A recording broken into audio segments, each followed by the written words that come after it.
సోమరిపోతు అమ్మాయి. ఒకానొక కాలంలో ఒక తండ్రి, అతని 2 చిన్న కుమార్తెలు చాలా దూరంగా ఉన్న ప్రదేశంలో కలిసి నివసించేవారు. ఒక అమ్మాయి ఎంతో శ్రద్ధగా ఉండేది, మరొక అమ్మాయి చాలా సోమరిపోతు. చెల్లి, నువ్విలా ఉండొచ్చా? అస్సలు సహాయం చేయవు, నేను అలసిపోతున్నా. అరేరే, నువ్వు ఇప్పటికే క్లీనింగ్ చేసి ఉన్నావు, ఇప్పుడు నా చేతులు నేనెందుకు మురికి చేసుకోవాలి? వారి ముసలి తండ్రి కష్టపడి పనిచేసేవాడు. అతను ఎప్పుడూ అలసిపోయేవాడు. వారు తీసుకునే ఒకే ఒక భోజనం సూప్, సాయంత్రం కొంచెం డ్రై బ్రెడ్. ఒకరోజు ముసలి తండ్రి తన కూతుళ్లకు ఒక కోరిక కోరాడు. నా ప్రియమైన పిల్లలారా, నేను తెలుసు మిమ్మల్ని ఎంత ప్రేమిస్తున్నానని. నేను ఆలోచిస్తున్నాను, మీరు ఇప్పుడు పెద్దవాళ్ళు అయిపోయారు, మీరు మరింత బాధ్యత వహించాల్సిన సమయం వచ్చిందని. మీరిద్దరూ ఉద్యోగం వెతుక్కోవాలని, పని చేయాలని కోరుకుంటున్నా. మీరు చెప్పింది నిజమే నాన్న. రేపు నిద్రలేవగానే నేను ఉద్యోగం వెతుక్కుంటాను. ఇంకా నీ సంగతి ఏమిటి తల్లి? నా సోదరికి ఉద్యోగం రావాలి. ఎందుకో తెలుసా? అది ఆమె సొంత విషయం, కానీ నేను ఇంటి పని చేయడం మంచిదని అనుకుంటున్నాను నాన్నా. వృద్ధుడు తన కుమార్తెల ఆసక్తిని చూసి సంతోషించాడు.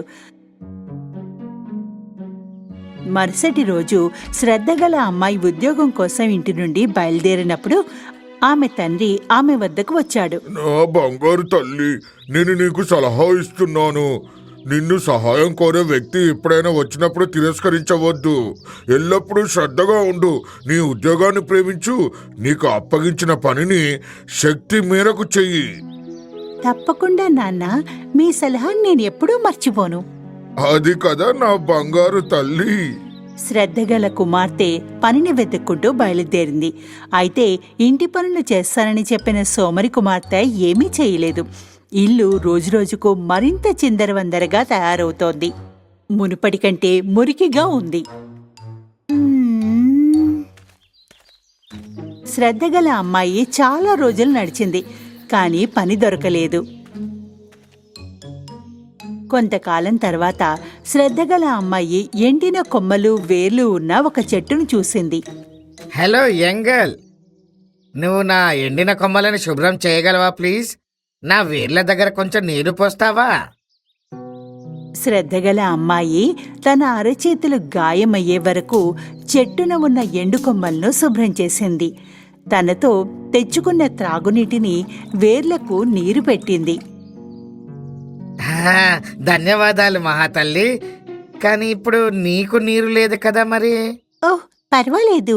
మీకు సహాయం అవసరము, నేను మీకు సహాయం చేశాను. నేను నడిచి నా కోసం నీళ్లు వెతుక్కుంటాను. కష్టపడే అమ్మాయి తన మార్గంలో ముందుకు కొనసాగింది. మరింత ముందుకు వెళ్ళగానే ఆమె విరిగి పగిలిన భాగాలు ఉన్న పొయ్యిని చూసింది. హే చిన్నపిల్ల, నన్ను శుభ్రం చేసి అందంగా చేయగలవా? శ్రద్ధగల అమ్మాయి తన దగ్గర ఉన్న మట్టిని తీసుకుని పొయ్యిపై ఉన్న పగుళ్ళన్నింటినీ అతికించింది. ధన్యవాదాలు పిల్ల, కానీ నా కారణంగా నువ్వు చాలా మురికిగా అయ్యావు. ఓ, మరేం పర్వాలేదు. బట్టలు మురికయ్యాయి. మీకు సహాయం కావాలి, నేను సహాయం చేశాను. శ్రద్ధగల అమ్మాయి సరికొత్త పొయ్యిని వదిలి తన మార్గంలో ముందుకు కొనసాగింది. కొంతసేపటి తర్వాత ఒక అందమైన గొర్రెపిల్ల కనిపించింది. కాని గొర్రెపిల్ల తల నుండి కాలి వరకు బొగ్గుల నల్లగా ఉంది. హలో యంగల్, అనుకోకుండా బొగ్గులోకి దిగి మురికైపోయాను. ఈ సరస్సులో నన్ను స్నానం చేయిస్తావా? శ్రద్ధగల అమ్మాయి సరస్సు దగ్గర గొర్రెను కడిగింది. గొర్రెపిల్ల మునుపటిలా తెల్లగా మృదువుగా తయారయ్యింది.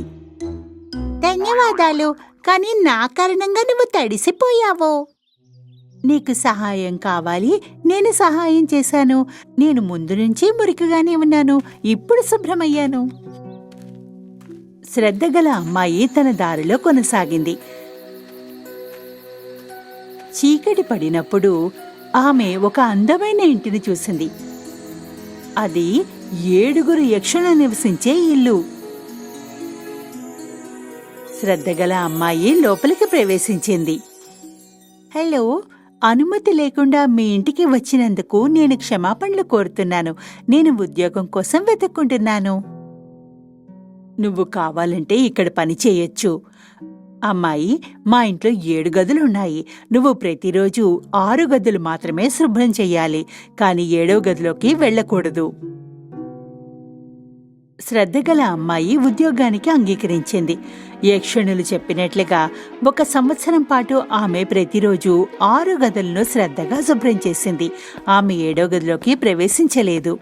ఆమె వద్ద తగినంత డబ్బు ఉన్నప్పుడు ఆమె తిరిగి ఇంటికి వెళ్ళడానికి యక్షుణుల నుండి అనుమతి కోరింది. తప్పకుండా అమ్మాయి, నువ్వు ఇంటికి వెళ్ళవచ్చు. నువ్వు 7వ గదిలోకి ఎందుకు ప్రవేశించలేదని నేను ఆశ్చర్యపోతున్నాను. మా నాన్న ఏ పని చేసినా సరిగ్గా చేయమని చెప్పేవారు. నేను ఇక్కడ ఉన్న సమయంలో నా పని కేవలం 6 గదులు మాత్రమే శుభ్రం చెయ్యాలి. నేను ఆ పని చేశాను. అదే మీరు నన్ను చేయమని చెప్పారు. నీ నిజాయితీ, శ్రద్ధకు మేము నీకు బహుమతి ఇవ్వాలనుకుంటున్నాము. నువ్వు మాతో రా. యక్షిణులు ఆ అమ్మాయిని 7వ గదిలోకి ప్రవేశించమని అడిగారు. బాలిక లోపలికి వెళ్ళగా చాలా వెండి, బంగారు నాణాలు కనిపించాయి. ఇప్పుడు నువ్వు ఈ నాణాల చుట్టూ తిరుగు. నీకు అంటుకునేది ఏదైనా నీ సొంతమవుతుంది. శ్రద్ధగల అమ్మాయి నాణాల్లో ఎడమ మరియు కుడివైపుకు పడిపోయింది.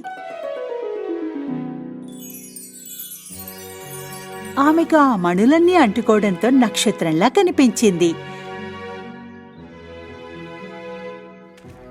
అప్పుడు శ్రద్ధగల అమ్మాయి తిరిగి ఇంటికి వెళ్ళడానికి యక్షుణులని వదిలిపెట్టింది. దారిలో ఆమె ముందు కడిగిన గొర్రెపిల్లను చూసింది. గొర్రెపిల్ల ముత్యాలతో కప్పబడి ఉంది. నేను నీ సహాయాన్ని మరిచిపోలేదు. వీటిని తీసుకో. నీకెన్ని కావాలో అన్ని ముత్యాలు తీసుకో. శ్రద్ధగల అమ్మాయి గొర్రెపిల్లకు కృతజ్ఞతలు తెలిపింది. ఆమె చేతులు, మెడను ముత్యాలతో కప్పి ఆమె మార్గంలో ముందుకు కొనసాగింది. ఈసారి ఆమె గతంలో బాగుచేసిన పొయ్యి ఎదురొచ్చింది. నువ్వు నాకు చేసిన సహాయం మర్చిపోలేదు అమ్మాయి. తీసుకో. నా వెచ్చని రొట్టెలు, నా రుచికరమైన కేకులు నీకే. శ్రద్ధగల అమ్మాయి పొయ్యి ఇచ్చిన రొట్టెలు కొంత తిని ఇంటికి తీసుకెళ్లడానికి దానిలో కొంత భాగాన్ని తీసుకుని మళ్లీ ప్రయాణం కొనసాగించింది. కొంచెం ముందుకు వెళ్ళగానే ఆమె చెట్టును చూసింది. దాని కొమ్మలు పండ్లతో కప్పబడి ఉన్నాయి. నా వద్దకు రా బంగారు తల్లి. నువ్వు నాకు సహాయం చేసినందుకు ప్రతిఫలంగా ఇది తీసుకో. నా ద్రాక్ష పళ్ళన్నీ ఇక నుంచి నీవే. శ్రద్ధగల అమ్మాయి కృతజ్ఞతలు తెలుపుతూ చెట్టును విడిచిపెట్టి ఇంటికి తిరిగి చేరుకుంది. చాలా ధన్యవాదాలు. ఎంత ఫలవంతమైన అనుభవమో తెలుసా? ఆమె తండ్రి, సోమరి చెల్లెలు ఆమెను తలుపు వద్దే పలకరించారు. అమ్మాయి ఒంటి నిండా బంగారం, ముత్యాలు ఉన్నాయి. సోమరి చెల్లెలికి తన అక్క అంత ధనవంతురాలుగా రావడం చూసి అసూయ కలిగింది.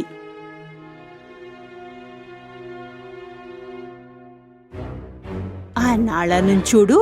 నేను ఉద్యోగాన్ని పొందడానికి సంపన్న కుటుంబాన్ని వెతుక్కోవాలి. నా సోదరి ముత్యాలు కలిగి ఉంటే నా వద్ద పచ్చలుంటాయి. సోమరి అమ్మాయి ఉద్యోగం కోసం ఇంటి నుండి బయలుదేరుతున్నప్పుడు తన తండ్రికి చెప్పింది. అలాగే బంగారు తల్లి, నువ్వైతే ఇంట్లో కూడా పని చేయలేవు కదా, మరి బయట నీకు పని ఎలా దొరుకుతుందనుకుంటున్నావు? సోమరి అమ్మాయి తన తండ్రి మాట ముగించకముందే వెళ్ళిపోయింది. ఆమె రాత్రింబవళ్ళు నడిచింది. కొంచెం ముందుకు వెళ్ళాక ఆమె పొడికొమ్మలతో ఉన్న చెట్టును చూసింది. చెట్టు అమ్మాయిని సహాయం కోరింది. ఎలా ఉన్నావు యంగ్ గర్ల్? నువ్వు నాకు సహాయం చేయగలవా? ఈ ఎండలో నేను నీకు సహాయం చేయలేను. నా జుట్టు చిందరవందరంగా మారిపోతుంది. బాయ్. సోమరి అమ్మాయి ముందుకు సాగిపోయింది. ఆమె కొంచెం ముందుకు వెళ్ళాక పగిలిన, విరిగిన పొయ్యిని చూసింది. ఆ పొయ్యి మళ్ళీ ఆమెను సహాయం కోరింది. నా సన్నని, నాజూకైన చేతులు నీకోసం మురిగ్గా చేసుకోలేను. నా నెయిల్ పాలిష్ చెడిపోతుంది. బాయ్. సోమరి అమ్మాయి పొయ్యికి కూడా సహాయం చేయలేదు. అప్పుడు ఆమె నల్లటి బొగ్గు ఒంటికి మురికిగా అంటుకున్న గొర్రెపిల్లను చూసింది. గొర్రెపిల్ల ఆమెని స్నానం చేయించమని కోరుతుంది.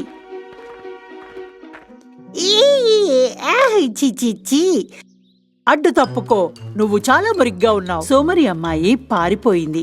ఛీ, ఎంత సోమరి గొర్రె, దానికి స్వయంగా స్నానం చేయడం కూడా రాదు. సోమరి అమ్మాయి త్వరలో ఒక గొప్ప ఇంటి ముందుకు వచ్చింది. సోమరి అమ్మాయి దీన్ని సద్వినియోగం చేసుకుని ఇంటి యజమానులైన 7 దేవకన్యలను పరికోరింది. 1 సంవత్సరం పాటు ఉండి 6 గదులు మాత్రమే శుభ్రం చేయమని యక్షిని కోరింది. మర్చిపోవద్దమ్మాయి, నువ్వు ఎప్పుడూ 7వ గదిలోకి ప్రవేశించకూడదు. సోమరి అమ్మాయి అయిష్టంగానే నెలల తరబడి 6 గదులను శుభ్రం చేసింది.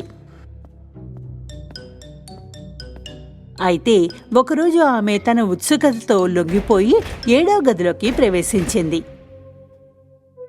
బంగారు, వెండి నాణాలకు బదులుగా తేనెటీగలు, గబ్బిలాలు ఉన్నాయి. తేనెటీగలు సోమరి అమ్మాయిని మొత్తం మచ్చలు పడేలాగా కుట్టాయి. ఆమె చాలా గాయపడింది. వెంటనే అక్కడి నుంచి పారిపోయి బాలిక ఇంటివైపుకు పరిగెత్తడం ప్రారంభించింది. ఆమె పరిగెత్తినప్పుడు ఆమె సహాయం కోరిన గొర్రెపిల్లను చూసింది. గొర్రెపిల్ల ముత్యాలతో కప్పబడి ఉంది. ఆ అమ్మాయి కొన్ని ముత్యాల కోసం గొర్రెపిల్లను పట్టుకోవాలనుకుంది.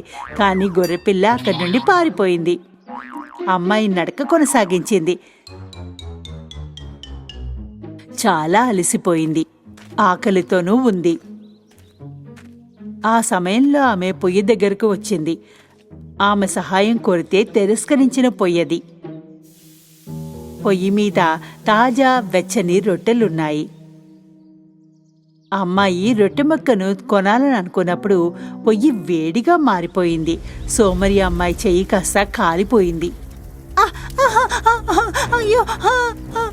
సోమరి అమ్మాయి అక్కడి నుండి పారిపోయినప్పుడు ఆమె సహాయం నిరాకరించిన చెట్టు అడ్డంగా వచ్చింది. చెట్టు కొమ్మల మీద పండ్లు గుత్తులుగా ఉన్నాయి. సోమరితనం ఉన్న అమ్మాయి కొన్ని ద్రాక్ష పళ్లను తీయడానికి ప్రయత్నించింది. చెట్టు కుడివైపుకు వంగిపోయింది.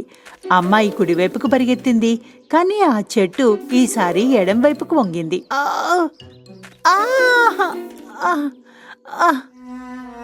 చుట్టూ పరిగెత్తడంలో విసిగి సోమరి అమ్మాయి చివరకు పండ్లను వదులుకుంది. ఆమె 2 రోజులు ఆగకుండా నడిచి చివరకు ఇంటికి చేరుకుంది. ఆమె తండ్రి, అక్క మురికి బట్టలతో గాయపడి ఇంటికి తిరిగి వచ్చిన సోమరి అమ్మాయిని చూశారు. వారు చాలా ఆశ్చర్యపోయారు. సోమరి అమ్మాయి చాలా విచారంతో తనకు జరిగిన ప్రతి విషయాన్ని చెప్పింది. నేను నమ్మలేకపోతున్నాను, నీకు గాయాలైనందుకు. నా ప్రియమైన సోదరి, కష్టపడి పనిచేయడం ఎంత ముఖ్యమో ఇప్పుడు నీకు అర్థమైంది కదా.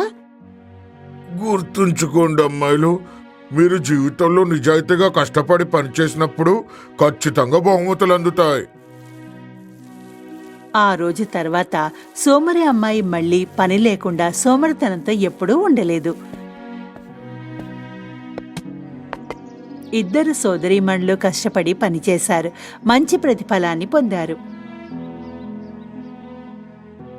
ఈ చిన్ని కుటుంబం వారి జీవితమంతా సంతోషంగా, ఫలవంతంగా, శాంతియుతంగా జీవించారు.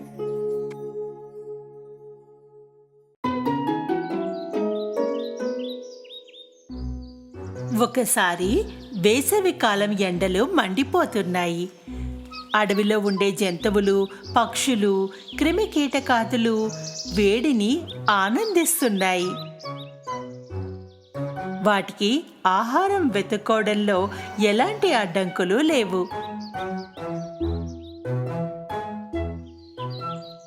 బద్ధకపు మిడతలకు ఇది సాధారణమైన రోజులు. అవి చెట్టు కింద కూర్చుని వయలిన్ వాయిస్తున్నాయి, వనమూలికల్ని తింటున్నాయి. ఎంత ఆహ్లాదకరమైన రోజు. లాలాలా నేను వయలిన్ వాయిస్తూ పాడతాను. నాకు మరి పాటలో పదాలు తెలియడం లేదు, అయినా పర్వాలేదు. చెవులు దద్దరిల్లే లాంటి పాటని అది పాడింది. అది ఏదో గొడవ వింది. జాగ్రత్తగా మళ్ళీ వింది. ఆ గొడవ ఎక్కడి నుండి వస్తుందో, ఎవరు చేస్తున్నారో చూడడానికి అది త్వరగా చెట్టు కొమ్మలకి పైకి ఎక్కింది. అదే సమయంలో అది చూసింది చీమల దండుని. సైనికుల్లా అవి మార్చింగ్ చేస్తున్నాయి. ఎంతో కష్టం మీద చీమలు చెట్టు నుండి కింద పడ్డ గింజల్ని, ఎండిన పక్షుల్ని తీసుకెడుతున్నాయి. మిడత నేలపైకి గెంతి చూసింది. ఆశ్చర్యపోయింది. చీమలు కనిపించలేదు. నేనెప్పుడు చీమల్ని ఈ విధంగా పనిచేయడాన్ని చూడలేదే. అదే క్షణంలో అది చూసింది ఒక చీమ అదే దారిలో వస్తూ ఉండడం. చీమ దానికంటే పెద్ద గింజని తోసుకుంటూ వెడుతోంది. అమ్మా అమ్మా అమ్మా. చీమ మిడత దగ్గర నుండి వెడుతూ ఉండగా అది తెస్తున్న దాని గింజ కింద పడిపోయింది. నిజానికి దానికి విశ్రాంతి అవసరం. మిడత దాన్ని సగం తెరిచిన కంటితో చూసింది. నువ్వు ఎక్కడికో వెళ్తున్నట్టున్నావు. లేదు, నాకు చెప్పకు పెద్ద ఆపద రానుంది అని. ఆ కారణంగా నువ్వు పరిగెడుతున్నావా ఏంటి? కాదు. సరే, అయితే నువ్వేం చేస్తున్నావు నేను అడగచ్చా? మరి నేను మా ఇంటికి భోజనాన్ని తీసుకెళ్తున్నాను. ఓ అలాగా. బహుశా ఈ రోజు రాత్రి చాలా మంది అతిథులు వస్తున్నారు అనుకుంటాను. మేము శీతాకాలం కోసం ఎప్పటి నుండి ఆహారాన్ని జమ చేసుకుంటున్నాం. మీరంతా శీతాకాలం కోసం ఆహారాన్ని జమ చేసుకుంటున్నారా? ఎందుకు అంత తొందర? ఎందుకు? శీతాకాలానికి ఇంకా చాలా సమయం ఉంది కదా. ఆనందించు, వేసవిని హాయిగా ఆనందించు. అలాగా? మరి అయితే శీతాకాలం కోసం మాకు ఏం సలహా ఇస్తావు? శీతాకాలంలో కూడా మజాగా ఉండేందుకు ఏదో ఒకటి ఉపాయం ఆలోచిస్తాను, చింతించకు. నువ్వు మజా గురించి ఆలోచిస్తున్నావా? నేను శీతాకాలంలో ఏం తినాలో అని అడుగుతున్నాను. నేను శీతాకాలం వచ్చాక ఆలోచిస్తానులే. ఇప్పుడు వేసవి కాలం, ప్రతి చోట తినడానికి బోల్డ్ అన్ని ఉన్నాయి కదా. చీమ బద్దకపు మిడత చెప్పే ఊసుపోని కబుర్లు విని మళ్ళీ దాని గింజని నడుంపై పెట్టుకుని నడవటానికి ప్రయత్నించింది. నేను నా మిత్రులతో కలిసి ఉండాలి. నా నడుంపై ఈ గింజను ఎక్కించడంలో నువ్వు నాకు సహాయపడతావా? నేను ఒక గాయకుడిని. నాలాంటి కళాకారులు ఇంత బలమైన వస్తువుల్ని మోయకూడదు. మిడత జవాబు విన్నాక చీమ మిడత వైపు చురుక్కుమని ఒక చూపు చూసి మళ్ళీ తన నడుంపై గింజను ఉంచుకునే ప్రయత్నం చేయసాగింది. నాకనిపిస్తుంది నేను నీకు కొంచెం సాయం చేయాలి అని. మిడత ఆ పెద్ద గింజని ఎత్తి చీమ నడుంపై ఉంచింది. చీమ ధన్యవాదాలు చెప్పింది. తన దారిని తాను వెళ్ళిపోయింది. ఏమిటో ఈ పరికరాన్ని వృధా ప్రయాస. మిడత చెట్టు కింద హాయిగా పడుకుంది. కొంచెం ఏదో తిన్న తర్వాత అది నిరంతరంగా వయలిన్ వాయిస్తూ కూర్చుంది. ఓ ఎంత అందమైన రోజు ఇది. లా లా లా లా. నేను నా వైలైన్ వాయిస్తున్నాను, పాటలు పాడుతున్నాను. అందుకే నేను విశ్రాంతి తీసుకోలేకపోతున్నాను. అదే సమయంలో ఒక ఉడత తలని చెట్టు నుండి బయటకు పెట్టి చూసింది. ఆపండి ఆపండి, ఇంకా చాలు. ఇంకెక్కడికైనా వెళ్ళి వాయించుకో. నేను ఇక్కడ విశ్రాంతి తీసుకోవడానికి ప్రయత్నిస్తున్నా. ఇది వినగానే మిడత తన పాటని ఆపేసింది. అది ఉడతని ఓ చూపు చూసింది. తన వైలిన్ తీసుకుని అక్కడి నుండి వెళ్ళిపోయింది. ఈ అడవిలో ఎవరికీ తెలియదు కళాకారుని ఎలా గౌరవించాలి అన్నది. వేసవి రోజులు గడిచిపోయాయి. చీమలు గోదాంలో ఆహారాన్ని నింపుకోవడం ఇంకా కొనసాగిస్తూనే ఉన్నాయి. అదే సమయంలో మిడత ఆహారం తిరగడం, వైలిన్ వాయించుకోవడం, పాడుకోవడం, మజా చేస్తూ గడుపుతోంది.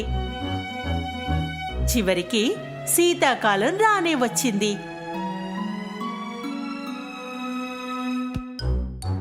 ఒక ఉదయం చీమలన్నీ మేలుకున్నాయి. తమ గోదాం బయటికి చూశాయి. అక్కడ అంతా తెల్లని మంచుతో కప్పబడి ఉంది. అన్ని చీమలు చలిలో ఉడికిపోతూ ఆకలితో ఉన్న జంతువుల గురించి ఆలోచించసాగాయి. మరోవైపు అన్ని చెట్లు, మొక్కలు మంచుతో కప్పబడి ఉన్న కారణంగా మిడతకు ఎన్నో రోజులు ఆహారం ఏమీ దొరకలేదు. అది చలికి వణకసాగింది. తన శక్తినంతా కోల్పోయింది.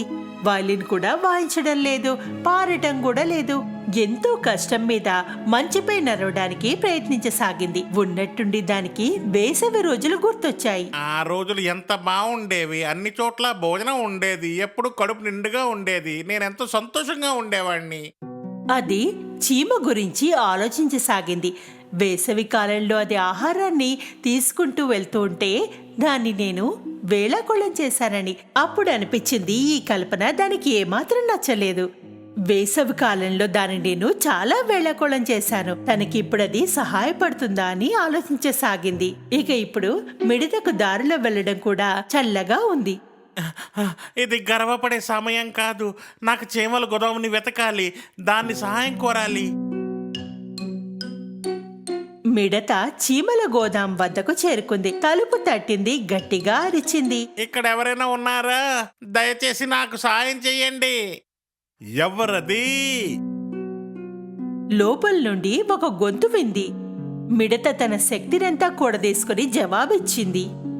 నా ప్రియ మిత్రమా చీమా, నేను మిడతని. దయచేసి నన్ను లోపలికి రానివ్వు. ఇదంతా వింటున్న చీమల రాణి చీమలతో ఇలా అంది. ఇక్కడ ఏం జరుగుతోంది?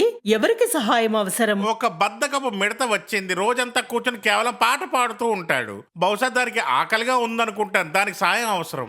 ఎవరో ఒకరు మన ఇంటి తలుపు తడతారు, సహాయం కోరతారు. నిజానికి మనం సహాయపడకూడదు.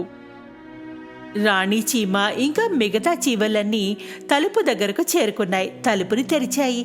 మిడత అక్కడ మంచులో పడిపోయి ఉంది. దాని శక్తి అంతా ఇక అయిపోయింది. చీమలన్నీ కలిసి వెంటనే దాన్ని మోసుకుని ఇంట్లోకి తీసుకెళ్లాయి. స్పృహలోకి వచ్చాక ఇంట్లో వెచ్చగా ఉంచినందుకు ధన్యవాదాలు చెప్పింది. అది నీరు తాగింది, ఆహారం తింది. ఇప్పుడు దానికి హాయిగా ఉంది. మిడత రాణికి ధన్యవాదాలు చెప్పుకుంది. చిన్న చీమ వద్దకు వెళ్ళింది.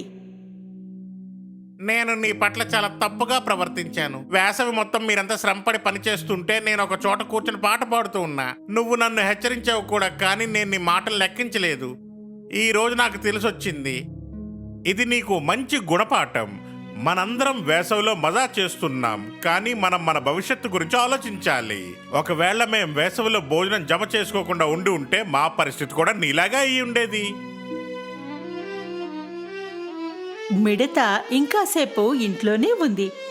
దానికి బాగా హాయిగా అనిపించాక ఆరోగ్యంగా అనిపించింది. బయలుదేరే సమయం వచ్చింది. చీమలని దానికి కొంచెం ఆహారాన్ని ఇచ్చి పంపాయి. మీకెంతో ధన్యవాదాలు. మీరు నా ప్రాణాన్ని కాపాడారు. ఇక నేను ఎప్పటికీ దీన్ని మరవను. నేటి నుండి నేను ఎప్పుడు బద్ధకంగా ఉండను. నేను నిన్నొక సహాయం అడగనా? తప్పకుండా చెప్పు, ఏం కావాలి? వేసవి కాలంలో నువ్వు సంగీతం, వైలిన్ వాయించడం అన్ని జంతువులకి నేర్పించి అన్నిటినీ సంతోషపరచు.